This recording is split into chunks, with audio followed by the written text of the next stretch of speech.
going to happen? I don't think so.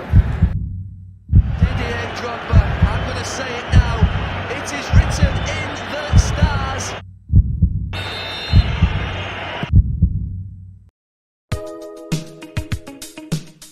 When Roman Abramovich first stepped into town in 2003, contrary to popular belief, Chelsea were a solid team. They had finished 4th the year before the takeover and boasted a very talented squad at that. However, they hadn't won the league in 50 years, they were drowning in debt and were quite literally on the edge of administration. 3 years later, they were 2-time Premier League champions, had turned the English game on its head, and had become a prime destination for any player with aspirations of lifting silverware in their careers. Having accomplished all of this and showing no signs of slowing down, the next milestone and way forward was as clear as day for anybody that was actually paying attention: the Champions League. Too bad for Chelsea, inconsistency, manager roulette, questionable refereeing, and an unfortunate lack of composure meant that they had to wait longer than they thought they would for this one. But maybe that wasn't such a bad thing. For us, at least. At the time, they were a shambles. But the context surrounding this historic triumph makes for one heck of a story. And that very story is exactly what we're going to unpack today. So, with that being said, how did Chelsea win the 2012 Champions League? Yo, what's going on, guys? Really hope you're all doing well. A lot of people might have forgotten this, but despite Chelsea winning all sorts of accolades upon Roman Abramovich's arrival, a lot of people were still unconvinced that they were a quote-unquote real club despite the success, a sentiment which remains to this day. And if you need further evidence in the place of another example, we can all just look at Man City's situation despite their success. Winning this trophy not only added some legitimacy to their position as an elite club, but it also helped to fulfill an obsession that was held by Mr. Abramovich at the time. I made a video on Chelsea's first ever Premier League win some time ago, but given the news surrounding Chelsea and Abramovich in the past few weeks, I thought why not take a look back at arguably the highest point of Abramovich's reign as Chelsea owner. And I rate a good way to start this one off is a brief history of Chelsea in the Champions League before about 2003.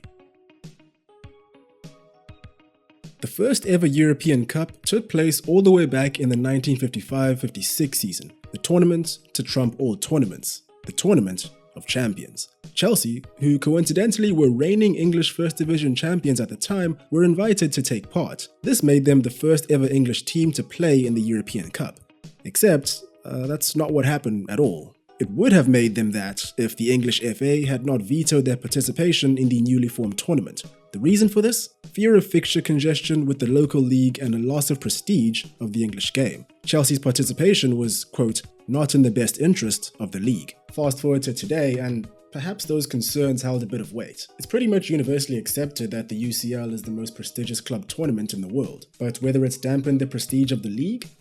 You'd probably have to go back in time to gauge what people thought about it back then versus now, but time travel is unfortunately not possible. Unless. All the same, Manchester United, under similar pressures to abstain, entered 1 year later and even made it to the semis. Chelsea, on the other hand, had to wait 44 long years to make their European Cup debut, the 1998-99 season, a quarter-final finish. And by the time that they next appeared in the competition in 2003, big man Roman Abramovich had entered the chat. Even further to that, their qualification into this edition was secured by what is dubbed as the most important goal in Chelsea history. A goal scored by Jesper Grønkjær, which secured top 4 and is believed to have convinced Roman Abramovich to buy the club, alleviate their financial struggles, and subsequently invest billions. So, it was a pretty important goal. From that point onwards, Chelsea were a mainstay in Europe's premier competition.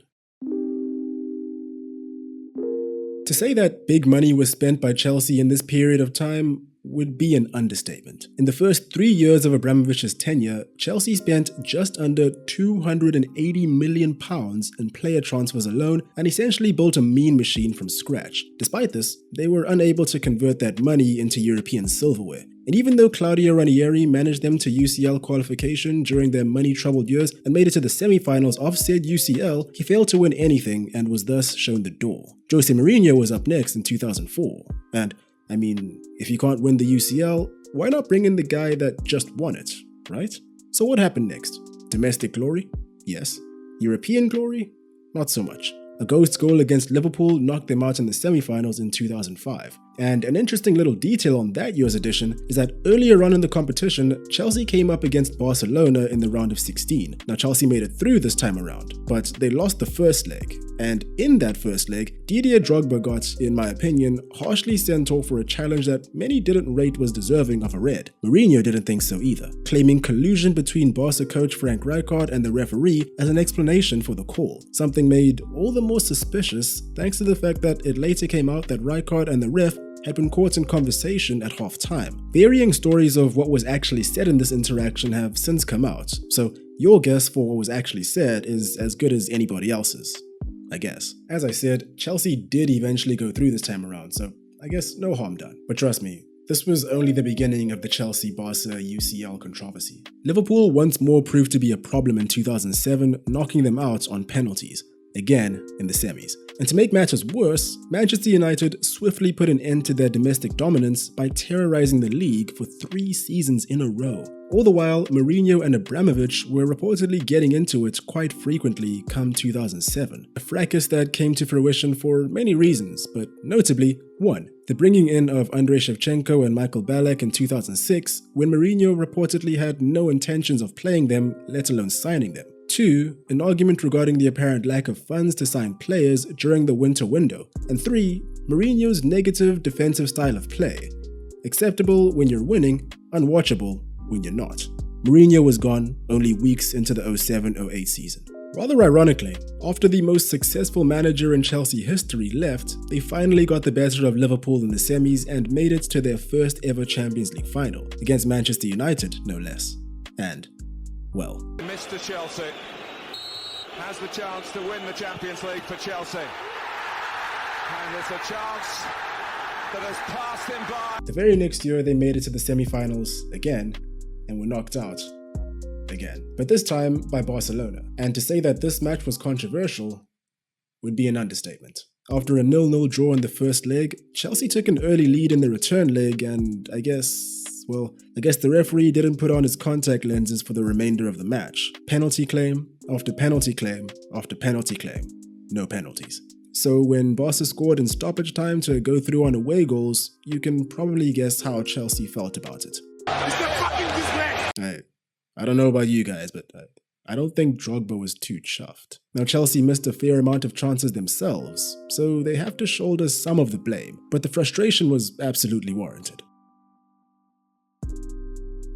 Fast forward 3 years later to early 2012, and despite having a good few years, reclaiming the Premier League title and winning a couple of FA Cups, Chelsea was slowly descending into mediocrity. In the 5 years since Jose Mourinho left, Abramovich had appointed, well, 5 managers.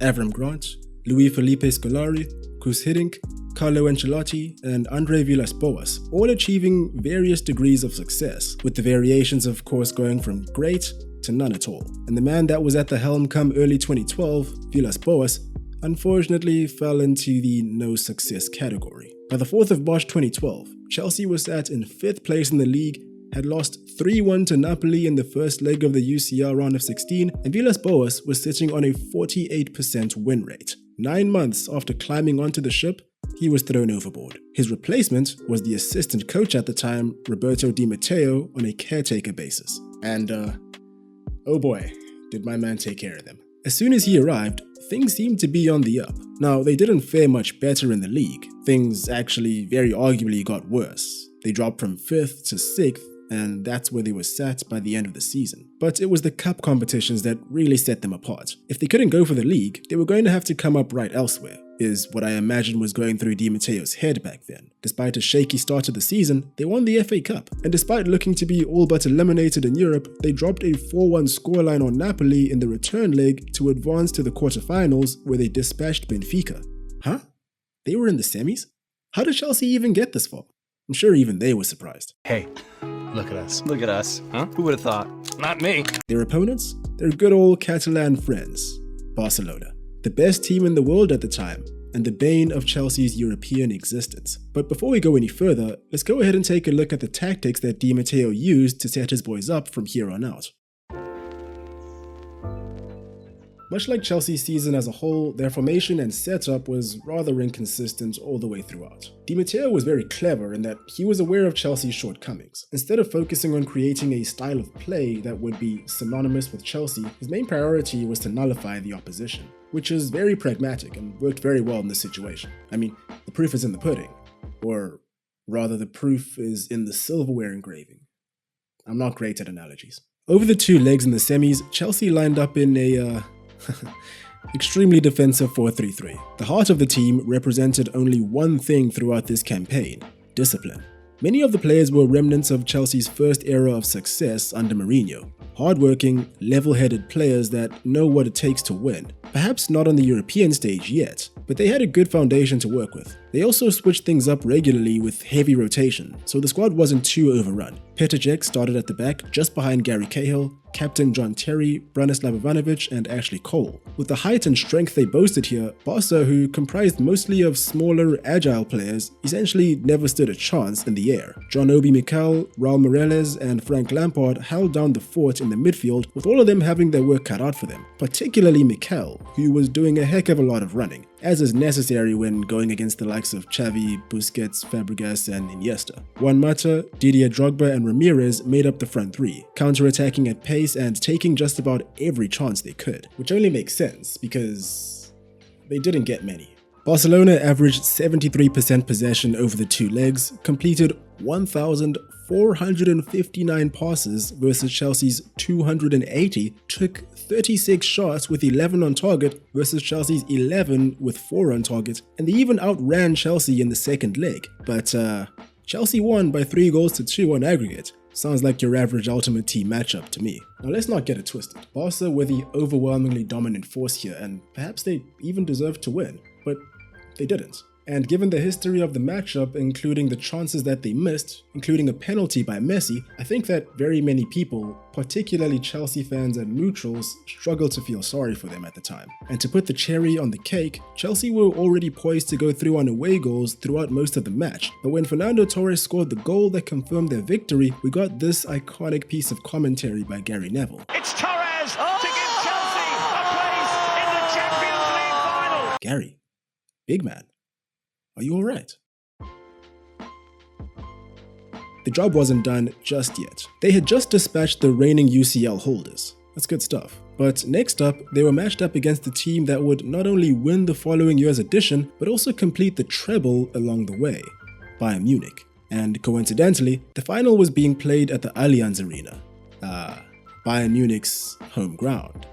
Yikes. So there were a couple changes to the lineup this time around, notably a switch to a 4-2-3-1 formation and the exclusion of Raul Meireles, John Terry, Ramirez, and Branislav Ivanovic, all of whom were suspended. Solomon Kalou, Jose Bosingwa, David Luiz, and interestingly, Ryan Bertrand slotted in as replacements. What was so interesting about that last one is that Ryan Bertrand is and always has been a fullback. By deploying him as a left midfielder, Di Matteo intended to nullify the threats of right winger Arjen Robben, inside forward Thomas Müller, who drifted to the right often, and right back Philipp Lahm, who overlapped frequently. Despite this, as expected, Chelsea were on the back foot from the get-go. 23 shots for Bayern with 64% possession versus 6 shots for Chelsea. And even though they defended valiantly and held firm for most of the match, Thomas Müller opened the scoring in the 83rd minute. In the eyes of just about everyone, Chelsea had failed in a major European final once more. Until Mr. Clutch himself, Didier Drogba, came through with a rocket of a header to make it 1-1 6 minutes later. This made it 9 goals in 9 finals in his Chelsea career.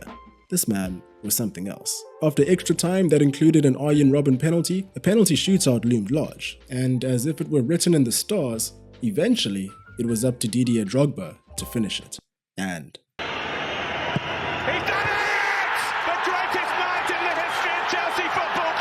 I mean, was there ever any doubt? Chelsea were European champions. This was a momentous occasion for the Blues. Despite a horrendous domestic start to the season and quite frankly a finish that wasn't all that much better, they lifted 2 major pieces of silverware, including the most prestigious club trophy in the world. Hats off. All the same, business is business. Di Matteo was given the permanent manager position in June of 2012 as a reward for his achievements. However, only 4 months later, in November of 2012, he was shown the door following a poor start to the season. This man doesn't mess about. In any case, things pretty much continued as usual from then on. A continuously revolving managerial door, more league wins, and more star signings. Normal. But there's just something about that 2012 win, man. If you were to ask anyone back then what they thought Chelsea's chances were of winning silverware given how they started the season, you'd probably get quite a few tongue-in-cheek answers. And they wouldn't be wrong, but that's the magic of football. And if you ask me, given how close they had come in the past, that trophy was well overdue for them in any case. Here's to Chelsea. An unlikely, seemingly non-threatening, yet completely deserving European champion. And history actually somewhat repeated itself almost a decade later, but we'll save that story for another day. And there we have it. What do you guys think of this insane achievement by Chelsea given the context? Do you think they deserved it or not? Let me know all your thoughts in the comments below. Anyway, that's all from me today. Really hope you guys enjoyed. Hope you're staying safe, hope you're staying well. Cheers, and I'll catch you in the next one.